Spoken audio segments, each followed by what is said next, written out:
I wasn't supposed to hear it. I wasn't supposed to know. But sometimes, the truth finds you when you're least ready for it. That Saturday night, as I sat in the living room of our Seattle apartment pretending to scroll through emails, I overheard my partner, Eliza, in the kitchen. Her voice was low, almost a whisper, but not the relaxed tone she usually had with friends. This was different, tense, secretive, laced with excitement. I leaned back, the tablet screen forgotten in my lap. Yes, 8 works. He thinks I'm at that gallery opening with Maya. My chest tightened. My first instinct was denial. Maybe she was planning a surprise. Maybe it was innocent. But my gut knew better. When she returned to the living room, she had keys in hand, dressed in a way she hadn't dressed for me in months. Her fitted burgundy dress clung to her like it had been made just for her. Her perfume lingered in the air, intoxicating. For a moment, I remembered how I used to feel just seeing her walk into a room. But that moment was shattered by what I'd just heard. She smiled. Too easily. "Heading out. Don't wait up, okay?" "Just another gallery night," I said, trying to keep my voice level. Something inside me cracked. I forced a calm smile and said, "Good luck on your date." The change in her face was instant. Her eyes widened, her breath hitched, all the blood drained from her cheeks. That expression, pure panic, told me everything I needed.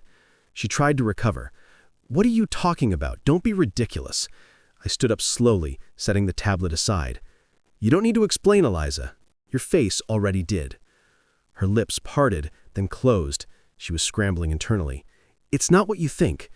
I nearly laughed. "You wore that perfume to discuss art with Maya? That dress for an exhibit you've seen twice? Please, let's not insult each other." Tears welled in her eyes. For a second, I thought she might come clean.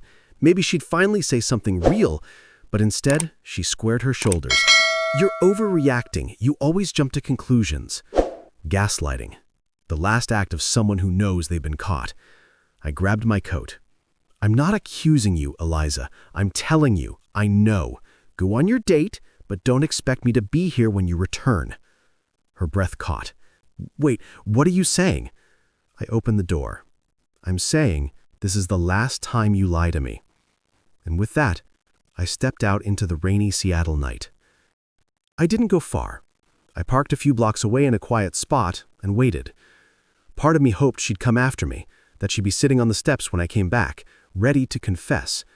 But 15 minutes later, the door opened. Eliza stepped out, glancing around before locking up, then hurried down the street.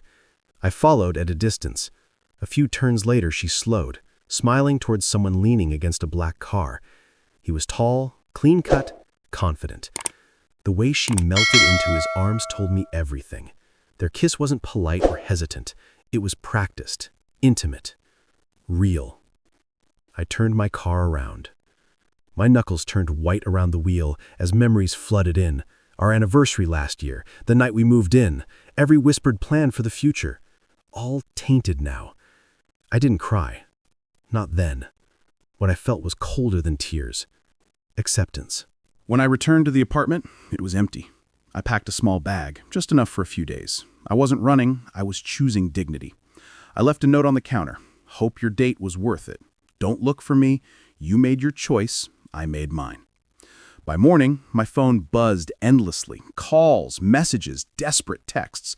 "Where are you? Please let me explain." But her face when I said the word date had already said it all. Days passed, then weeks. She reached out through mutual friends, even contacted my sister. Emails filled with regret. I ignored them all. Sometimes the most powerful thing you can say is nothing. I didn't scream. I didn't expose her. I didn't beg for closure. I simply vanished from her narrative.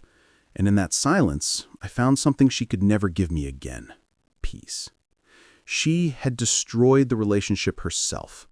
And I left her with the memory of her own panic, that single moment of clarity when she knew she'd been caught. It would haunt her. As for me, I walked away with my self-respect intact, and that was more powerful than any revenge. If you've ever been betrayed or faced heartbreak, you're not alone. Subscribe to Cheating Secrets for real stories of love, betrayal, and resilience. Don't forget to click the notification bell so you never miss a story that could change the way you see your relationships.